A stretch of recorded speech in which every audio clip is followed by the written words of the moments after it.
You got Josh Allen. Yeah. But they have stability. Okay? That's the main thing here is stability. Bringing back the coach, bringing back the quarterback, and for the most part, bringing back the offense, in my opinion. Now, the thing that strikes me is the defensive line. The defensive line is musical chairs. They're bringing back a whole bunch of different people. Well, I think they needed to. Yeah, they needed to. I think I got stale there quick, especially Ed Oliver. Me and you, one of our favorite players coming out, underwhelming up to this point in his career. But you're adding a guy like Von Miller, and what did you say earlier? Pedigree. What does Von Miller bring if not pedigree? Being a leader, being a great edge rusher, and you have Gregory Rousseau. So now you have two bookend edge rushers who are pretty freaking good. Yeah. Ed Oliver, if they can get something from him, maybe some AJ Epineza.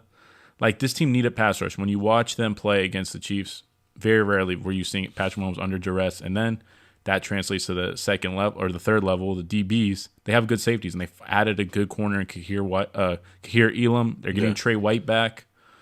It's crazy. Look, this, we didn't even mention him, but Brandon Bean, I think that's the GM, right? Yeah, he's been doing a fantastic job. He goes into the draft with not many needs at all.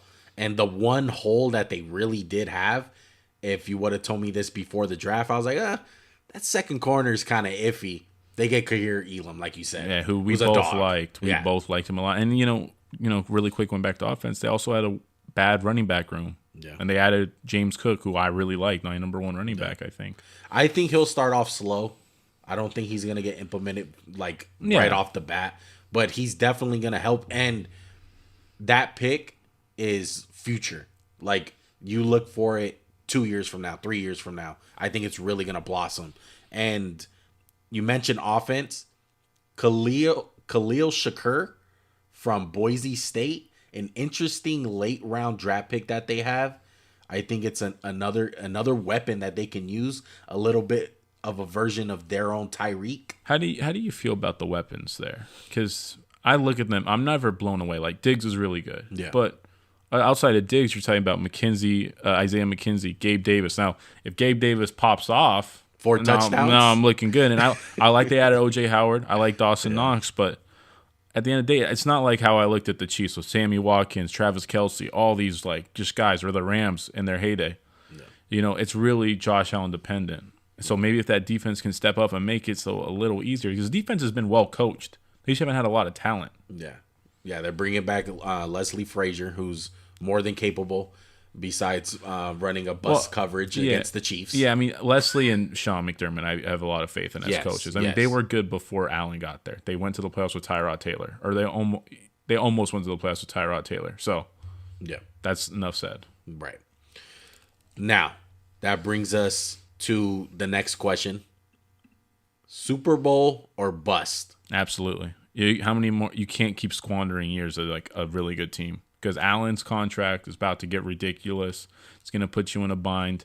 Now, everyone's going to say, well, they always have Allen. They'll always be a Super Bowl contender. But Aaron Rodgers has been in Green Bay how long? They went to how many Super Bowls? Yeah. So it's not that easy. Don't squander it away. Take over. If you told me last year Josh Allen outplays Patrick Mahomes in a playoff game, who wins? Bills.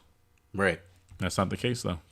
It's going to be tough, man. Look, of course, you got to factor in injuries or something weird happening. But for the most part, this team should be playing football in late January, without a doubt. They're good top to bottom.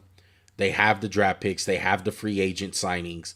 They have the quarterback. They have the coach. They have a recipe for winning a Super Bowl. Now, like we said, over-unders. They're over-under right now. As of today, 11.5 wins. Going over. I'm going over as well. So we both did a best case scenario and a worst case scenario. Best case scenario for them, I had them winning 15 games. And I don't think that's out of the realm of possibility. So in my mind, what has to happen then is Josh Allen's going to be the MVP. He's going to solidify himself as the number one quarterback. Gabe Davis steps up. He's a legit number 2, borderline number 1. Yeah. And Von Miller goes nuts. Yeah, Von Miller's and the D-line actually is able to get pressure, and the coverage corners actually be able to play some man and mix up looks instead of sitting back in zone all game. Yeah. That's what has to happen. Yeah. And it's interesting because they got a guy that can blossom on the offense in Gabe Davis, and they got a guy that can blossom on the defensive end in Gregory Rousseau, who can really pop. But worst case scenario, let's say, Ken Dorsey's not really the guy. He's not really working out like Dable. Josh Allen's, misses a couple games. Maybe those hits take a toll on him. Get bad habits. The running back room. Maybe James Cook is not handling the offense all that well. Gabe Davis is a disappointment. It's only Stephon Diggs and the boys. Defense is kind of shaky. What's that record then? I gave him 9-8. I gave him 9 wins at the worst case scenario. I think that's how good they really maybe are. Like limp into the playoffs, and then they're kind of a tough out. Yeah, I mean that's definitely a possibility. I think it just if there's too much on the shoulder or arm of Josh Allen, it can be a problem. Yeah. And think about Cam Newton those years on the Panthers where it was all on him. Yeah, he can get it done some years, but at some point, like it's going to catch up to him, and now he's going to age really badly. You don't want this guy taking too many hits. You want to protect your $250 million quarterback. Yeah. You don't want to put him in harm's way that much. I love when they run him, but let's save it for when it matters. Yeah.